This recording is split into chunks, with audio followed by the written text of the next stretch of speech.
subscribe now and press the bell icon. Never miss an update.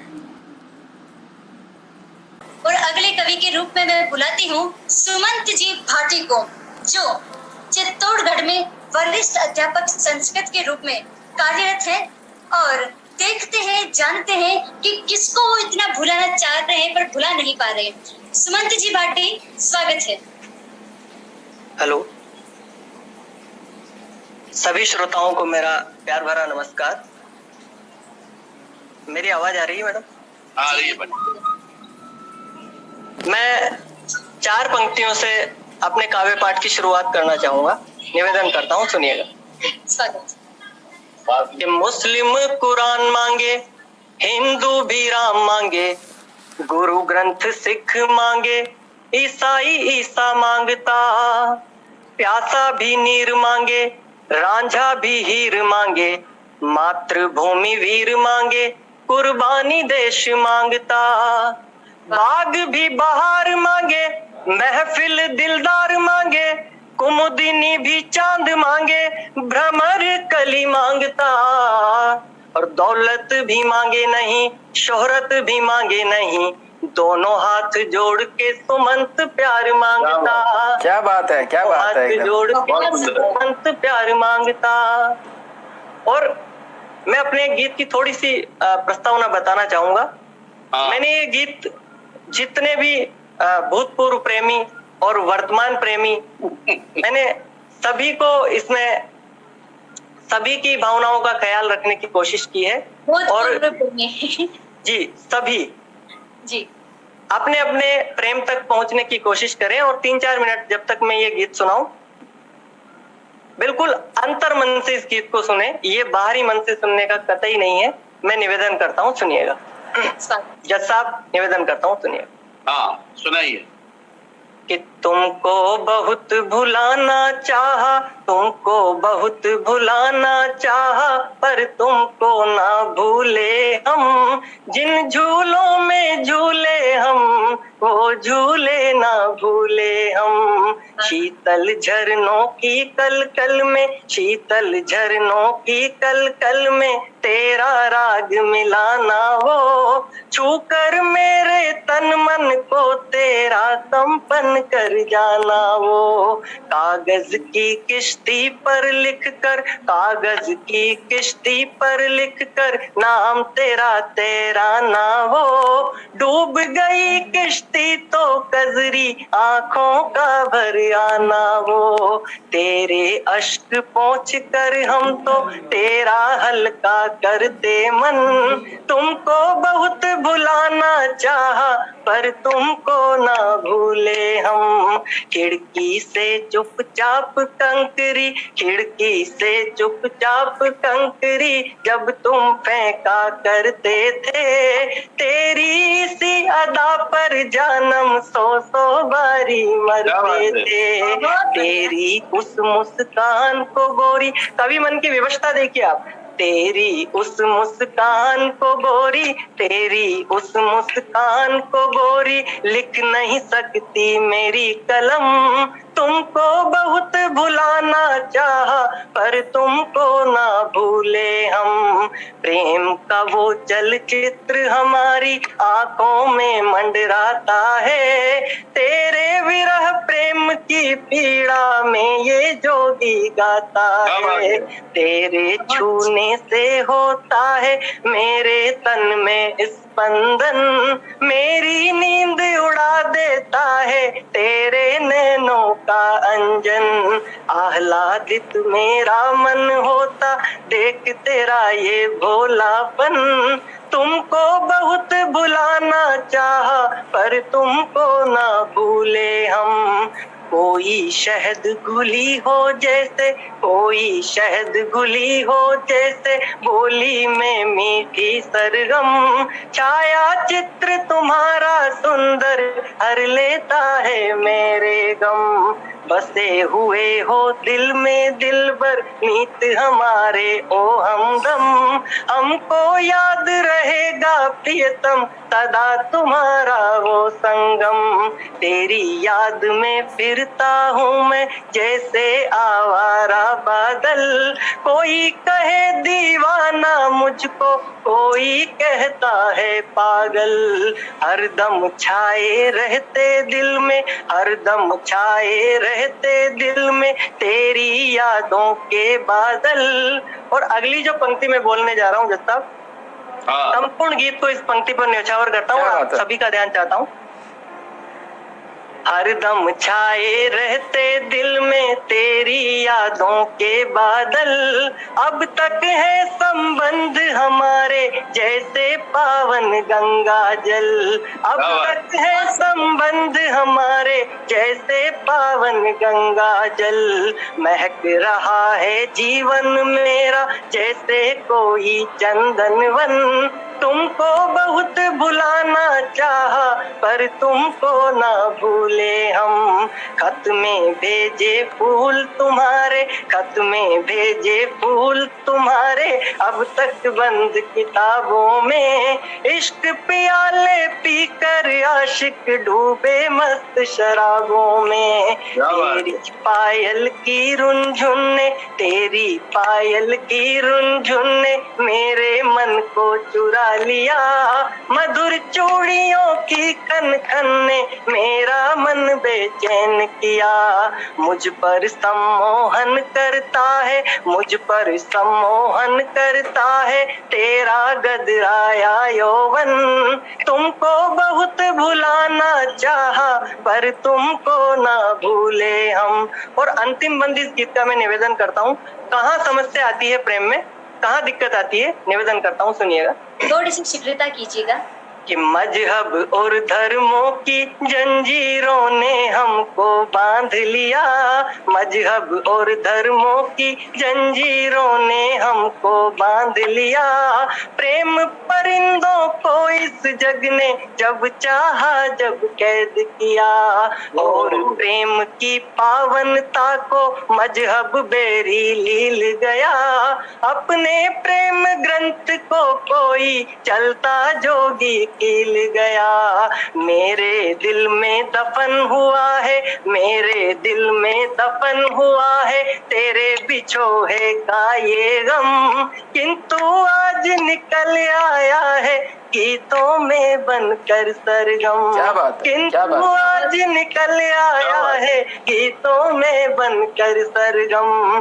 कविता के ये चंद छंद में, कविता के ये चंद छंद में करता हूँ तुमको अर्पण। तुमको बहुत भुलाना चाहा पर तुमको ना भूले हम। जिन झूलों में झूले हम वो झूले ना भूले हम। क्या बात, बहुत धन्यवाद। बहुत बढ़िया, क्या बात, बहुत सुंदर। बड़ा गजब भाई। जीवन संगिनी मिल गई कि नहीं? आपको जीवन संगिनी मिल गई कि नहीं मिल गई? जी सर, प्रोसेस में, प्रोसेस में। जज साहब और टीचर साहब, मैं बताती हूँ कि इस कविता का जन्म कहाँ से हुआ है। ये एक बार मैं खाने के बाहर से गुजर रहे थे तो वहाँ एक शराबी बैठा मिला इनको। वो रो रहा था। सुमंत जी ने उससे पूछा कि भाई तू रो क्यों रहा है? तो शराबी ने जवाब दिया, वहीं से इस कविता का जन्म हुआ। उसने जवाब दिया कि हे भगवान, मैं जिस बेवफा का नाम भूलना चाह रहा हूँ उसका नाम याद नहीं आ रहा है। उसी से इनकी इस कविता का जन्म हुआ है। नहीं, आपको एक बात बताता हूँ, इनके साथ तो प्रभु ने अन्याय किया है। अच्छा, वो 4 लाइनें हैं कि 16 से 25 पूरे 9 वर्ष तक, 16 से 25 पूरे 9 वर्ष तक जब सुमंत जी का तप चला, तब कहीं जाकर महाप्रभु का सांसें न ला। प्रभु प्रगटे और बोले भक्त वर मांग। प्रभु प्रगटे और बोले भक्त वर मांग। सुमन जी बोले वर नहीं वधू चाहिए। सुमन जी बोले वर नहीं वधू चाहिए जिसकी हेममालिनी सी कमर हो, राखी सी आंखें हो, शर्मिला सी शर्मिली हो, टीना सी चुलबुली हो कोई ऐसी अप्सरा तो दान करो प्रभु। प्रभु हंसे और बोले तुम भक्त हो बोले। प्रभु हंसे और बोले तुम भक्त हो बोले। होती कोई ऐसी अप्सरा तो क्या हम पृथ्वी पर भेज देते? उर्वशी हो चली है बूढ़ी, उर्वशी हो चली है बूढ़ी, उसी की जगह अपॉइंट कर दी। तो भगवान ने तुमको, आपकी बात पर मैं 2 पंक्तियां कहकर अपना ये समाप्त करना चाहूंगा। दिल से गाए हो बच्चे, इतना तारीफ कर रहे हैं तुम्हारी। मतलब एक 70-80 साल के बुजुर्ग को जो है सत्संग में जो आनंद आता है ना, वैसे ही जो है सब ये जवान जो है आनंद ले रहे थे। ऐसा लग रहा था कि कोई कोर्स की बात तो तुम ही बता रहे हो आज एकदम। बहुत निर्मल जी ने मेरे पे फायर किया है, मैं 64 का हूँ ना, मुझे नहीं याद आ गई। चलिए सुमन जी। जी सर, मैं 2 पंक्तियां कहना चाहूंगा केवल। हाँ, 2 ही कह के आप समाप्त करना है, आगे और कई पार्टिसिपेंट है। नैनिका जी बोल रही थी कि इन्होंने शराबी को देखा और वहां से इस कविता का जन्म हुआ, गीत का। तो मैं इतना ही कहना चाहूंगा कि एक रात मैंने अपने सारे गम दीवारों पर लिख डाले। एक रात मैंने अपने सारे गम दीवारों पर लिख डाले। फिर क्या था, मैं सोता रहा और दीवारें रोती रही। क्या बात है, क्या बात है, क्या बात है भाई, क्या बात है सुमन भैया। अरे भैया सुमन, तुम जो है ना बहुत बड़े मंच के जो है ना आशीर्वाद ऐसे ही मिलता रहे। बहुत बड़े मंच के कवि हो। जज साहब क्या कहते हैं, इसकी यात्रा कहाँ तक जाएगी, आपको क्या लगता है? ये श्रृंगार रस का, मैं आपको बताऊं, श्रृंगार रस का देश का श्रेष्ठ कवि तुम बन सकते हो। मेरी बातों से सहमत हो तो यूट्यूब पे बच्चों सब तुम बता दो, ये श्रृंगार रस का देश का श्रेष्ठ कवि। और इतना उदात्त भाव जो है तुम्हारा, बिल्कुल भी आजकल के जो लड़के जो इतना वल्गर जो है श्रृंगार रस में और द्विअर्थी में बोलते हैं, तुम्हारा इतना उदात्त तुम्हारा वर्णन जो है श्रृंगार का जो है, मतलब स्वर भी है। आज स्वर भी है, विश्व संगीत दिवस है ना, आज विश्व संगीत दिवस है, उसमें स्वर कितना सुंदर है इनका। सर एक बात बताना चाहूंगा, मैं बूंदी में भी कोचिंग से जुड़ा रहा, लेकिन कभी 50-60 लोगों से ज्यादा के बीच में मैंने ये गीत नहीं सुनाया। मैंने 3 साल पहले ये गीत लिखा था, लेकिन आज इतने लोगों के बीच में सुनाकर मुझे बड़ी खुशी मिल रही है सर। बिल्कुल बिल्कुल, आप जैसे लोग सुन रहे हैं तो फिर अब आपसे आज अखिल भारतीय कवि हो गए, श्रृंगार रस के अखिल भारतीय कवि के रूप में आपकी स्थापना की जाती है। और सब बच्चों ने कमेंट करके जो है कह दिया है कि ये भाई अखिल भारतीय कवि ही बनने के लायक है और श्रृंगार रस के तुम अद्भुत कवि हो। बहुत बहुत बधाई आपको। नैनिका जी अगले पार्टिसिपेंट की ओर हमें ले चलिए। तो और भी कविता आती है कि नहीं आती है आपको? ऐसा तो कोटा खत्म तो नहीं हुआ है। देखो देखो ये एकदम जो है ना जनता की डिमांड पे कवि सम्मेलन चल रहा है। एकदम सुमंत को वापस कॉल करके जोड़ा गया कि भैया आ जाओ तुम जल्दी से। सुमंत भाई तुम जो है, देखिए बच्चे ने मेरी बात पे मोहर लगा दी सबने कि हाँ ये अखिल भारतीय कवि हो गया। और अखिल भारतीय जो कवि होते हैं ना, उनकी फिर वापस से वंश मोर भी चलता है, तो वंश मोर भी हो गए। और काफी अच्छे कवि हमारे बीच में थे, चाहे उमा शंकर है, सुहेल अहमद है, सबने एक से बढ़कर एक कविताएं जो करी। लेकिन आपने क्या है कि कवि क्या है कि मैं खुद एमए हिंदी साहित्य से हूँ, मुझे पता है साहित्य जो है वो समाज का दर्पण होता है। और एक कवि जो है वो श्रोता के दिल में जाके वो क्या सोचता है, उसकी क्या भावना है, उसके ऊपर जब अपनी कलम चला लेता है तो वो सामने वाले के फिर दिल तक पहुंचती है। तो तुमने जो है युवाओं के दिल तक बात जो है पहुंचा दी। और तुम जितनी मस्ती से एकदम अलमस्त होके आंखें बंद करके और जो मतलब मस्ती में तुम गाए, और इस बार जो है वापस से जब ये बोले तो रिपीट करोगे या नया सुनाओगे? पहले बताओ। नया सुना देता हूँ। क्या बात है। तो भाई एक बार कमेंट की तरफ ध्यान नहीं देके सुमंत भैया को अच्छे से लेके सुनिए। और ये भी दौर होता है, देखो जीवन में सारे नवरस जो है उन सबका आनंद लेना है, जवानी के दिन है, लेकिन ये जितने उदात्त भाव से प्रेम को जो परिभाषित कर रहा है भाई सुमंत, ये अपने आप में बहुत ही अद्भुत है। सुमंत मंच तुम्हारा है। मैं सबसे पहले सभी श्रोताओं को और आपका मैं आभार व्यक्त करता हूँ कि इतना प्रेम और इतना आशीर्वाद आपने दिया। इतना अचानक से जो है ना प्रेम और आशीर्वाद बड़े बड़े कवियों को कभी नहीं मिला होगा। और तुम जब बहुत बड़े कवि, अरे मैं तुम्हारा नाम जो है बताऊंगा, बड़े बड़े कवि सम्मेलन जो है ना खूब कराए, और तुम्हें बड़े मंच के लिए मैं बोलता हूँ बड़े मंच और जो लौकिक मंच जो है उसके ऊपर भी तुम जाओगे। लेकिन ये मैं बता दूं कि कितना ही बड़ा कवि सम्मेलन क्यों नहीं हो, इस समय तुम्हें जितने लोग लाइव देख रहे हैं उतने लाल किले से भी जो कवि सम्मेलन होता है साल में एक बार होली के अवसर पर, वहां पर भी उतने श्रोता नहीं होते जितने श्रोता आज तुम्हें लाइव देख रहे हैं। हिंदुस्तान के पूरे लोग। ठीक है, तो चलिए शुरू कीजिए आप। मैं एक गीत निवेदन करता हूँ सर आपके सामने सभी श्रोताओं से आशीर्वाद का आकांक्षी है। बिना किसी भूमिका के मैं गीत को शुरू करता हूँ, आप समझने की कोशिश कीजिएगा, अपने अंदर तक उतारिएगा गीत को, तो बखूबी आपको समझ में आएगा। तुमको अपना राग बना लूं, तुमको अपना राग बना लूं, तुमको अपना मीत लिखूं, तुमको अपना राग बना लूं, तुमको अपना मीत लिखूं। दिल करता है तेरे गोरे गालों पर एक गीत लिखूं। क्या बात है। अपना राग बना लूं, तुमको अपना मीत लिखूं। नैनिका जी सुन रहे हैं ना? जी बिल्कुल अपना राग बना लूं, तुमको अपना मीत लिखूं। दिल करता है तेरे गोरे गालों पर एक गीत लिखूं। नीलम कंज कली सी अखियां सपने रंग बिरंगी है, नीलम कंज कली सी अखियां सपने रंग बिरंगी है। तुम यौवन की मल्लिका हो तो हम भी मस्त मलंगी हैं। क्या बात है। यौवन की मल्लिका हो तो हम भी मस्त मलंगी हैं। तेरी सांसों की सन को, तेरी सांसों की सन को मैं अपना संगीत लिखूं। दिल करता है तेरे गोरे गालों पर एक गीत लिखूं। नर्म हथेली सजी हिनों से देख मेरा मन डोल रहा, नर्म हथेली सजी हिनों से देख मेरा मन डोल रहा।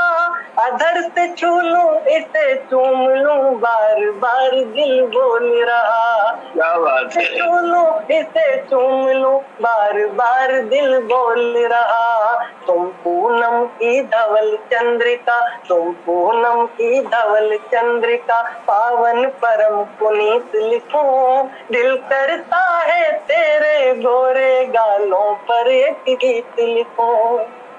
बहुत बढ़िया। और फिर कल्पना करना, पंक्तियां देता हूँ मैं।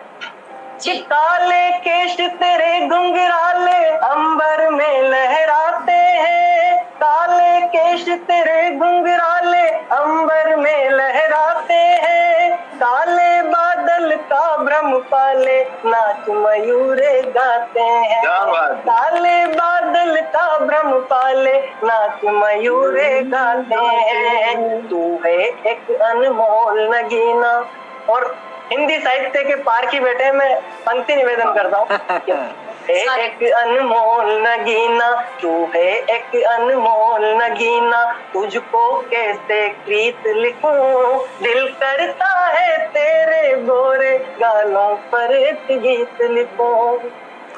और इस गीत का अंतिम बंद जो मैं निवेदन कर रहा हूँ, मैंने इस गीत को आध्यात्मिक दृष्टिकोण का भी ध्यान रखते हुए मैंने अध्यात्म से जोड़ने की कोशिश की है। बहुत अच्छा है। अगली पंक्तियां मैं निवेदन करता हूँ, सुनिएगा।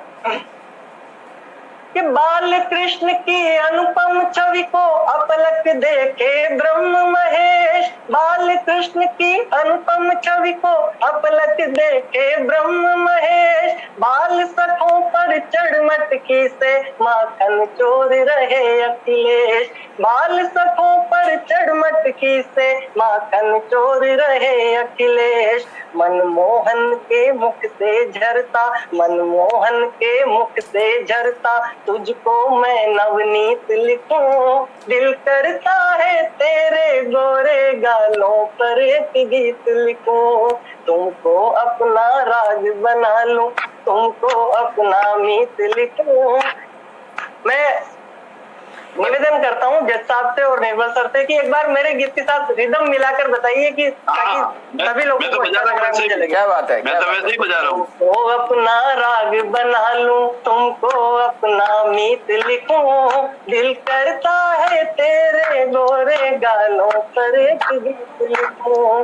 दिल करता है तेरे गोरे गालों पर एक गीत लिखूं। क्या बात है, क्या बात है। बहुत बढ़िया, बहुत बढ़िया सुमंत, बहुत अच्छे। सुमंत के लिए यूट्यूब पे कमेंट आ रहा है। एक बात सुन लो आप। हाँ हुक्म। जी सर। सुमंत भैया मैं एक बात सुन लो, ये अपॉर्चुनिटी तुमको देख के कोई नहीं लिख सकता। तुम्हें और मुझे देख के कोई आदमी ये कविता नहीं लिख सकता। ये कविता तो निर्मल जी को देख के अपनी संपादिका ये कर रही है, उनको देख के तो कविता लिख सकते हैं कि गीत कहाँ लिखना है। अपने दोनों कोई गीत नहीं लिख सकता। नैनिका जी को देखकर लिखी जा सकती है। लिखी जा सकती जी है। नहीं सर, आप अगर नैनिका का नाम लेंगे तो यहाँ थोड़ा सा बवाल हो जाएगा। सर मैं कहना चाहूंगी सुमंत जी को कि ये पत्थर भी नहीं पर पूरी बस्ती चाहिए इनको, ये पत्थर भी नहीं पर पूरी बस्ती चाहिए इनको, काम सारे अधूरे फिर भी ऐसी मस्ती चाहिए इनको, काम सारे अधूरे फिर भी मस्ती चाहिए इनको, पकड़ पाते नहीं पतवार लेकिन हौसले देखो, जिस तरह से इनकी डिमांड आई है कि पकड़ पाते नहीं पतवार लेकिन हौसले देखो, मचलती नैनिका जैसी ये कश्ती चाहिए इनको, मचलती नैनिका जैसी ये कश्ती चाहिए इनको। बहुत बहुत शुक्रिया सुमंत जी। सुनिए नैनिका जी, एक मिनट सुनिए। मैं कवि सम्मेलन तो नहीं करता हूँ, लेकिन मुझे भी 4 पंक्तियां याद आ रही है। जी स्वागत है। 4 पंक्तियां मुझे भी याद आ रही है, 4 पंक्तियां सुनते जाइए। बहुत बहुत स्वागत। अब जल्दी बंद करना पड़ेगा फटाफट, फाइनल हो गया ना।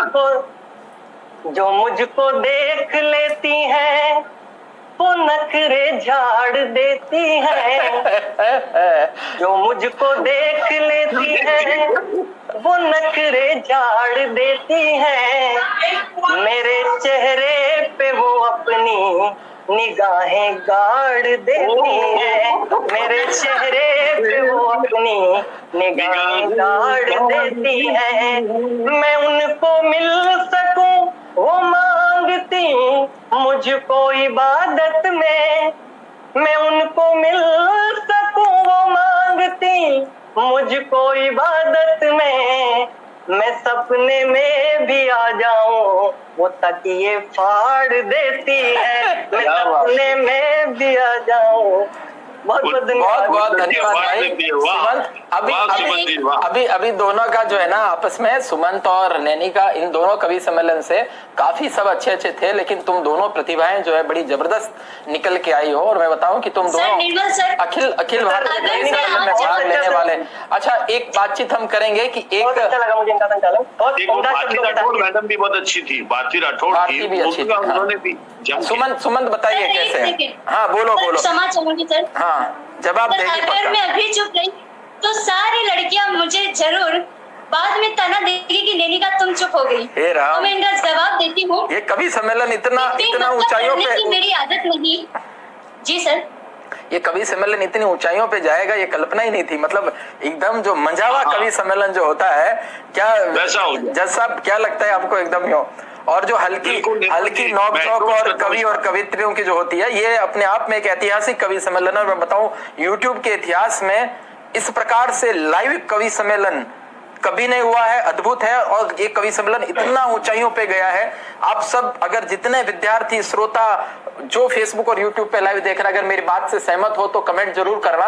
और इस कवि सम्मेलन के अंदर जो हमने पारितोषिक रखा है, पहला पारितोषिक 5100 रुपए, दूसरा 3100, तीसरा 2100, और जो 3 पार्टिसिपेंट हैं उनको 1100 से 1100 रुपए का सांत्वना पुरस्कार भी मिलेगा। लेकिन मेरे सामने जो है, मेरे जो 2 बच्चे हैं ऑनलाइन एजुकेशन के, इतना जो अद्भुत प्रस्तुति दे रहे हैं, उनको वो मिलेगा। तो उसमें रेटिंग के आधार पे वो लिंक जो है हम कमेंट बॉक्स में डालेंगे, सब बच्चे रेटिंग करेंगे। लेकिन नैनिका को और सुमंत को, इन दोनों को आज इस ऑनलाइन कवि सम्मेलन के मंच से उत्कर्ष परिवार की तरफ से 11,000 रुपए का नकद पुरस्कार हम घोषित करते हैं। क्या बात है, वेरी गुड। 11,000 का 11,000 नकद पुरस्कार। वो अगर पुरस्कार मिलेगा तो वो एकदम अलग से है। और ये जो है जज साहब, मैं बता दूं कि ये दोनों जो है, बता रहा हूँ, नैनिका और ये दोनों बच्चे जो हैं, ये अखिल भारतीय, क्योंकि मैंने तो हुकुम, आपने भी कई कवि सम्मेलन अटेंड किए, मैंने भी कई कवि सम्मेलन देखे। आपको नहीं लगता है कि ये तो मतलब 50,000 और 1-1 लाख रुपए जो है उसमें कमाने वाले लोग हैं? बता रहा हूँ, इनका स्तर ऊपर ही है, बहुत ही बढ़िया है, बहुत बढ़िया है। और बिल्कुल जिन शब्दों का उपयोग ये कर रहे हैं और जो काफिया जुड़ता है इनका एकदम स्पॉन्टेनियसली जो हो रहा है, वो बहुत बढ़िया बात है।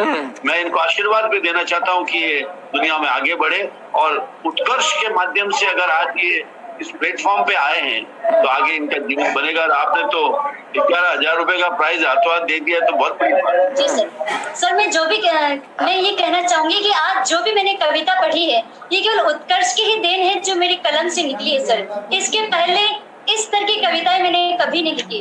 तो मैं अपनी बात पर पुनः आती हूँ और सुमंत जी, आपको आपकी बात का जवाब 4 पंक्तियों में बहुत ही सीधे सीधे देती हूँ। कि बेमतलब लड़ने की मेरी आदत नहीं है।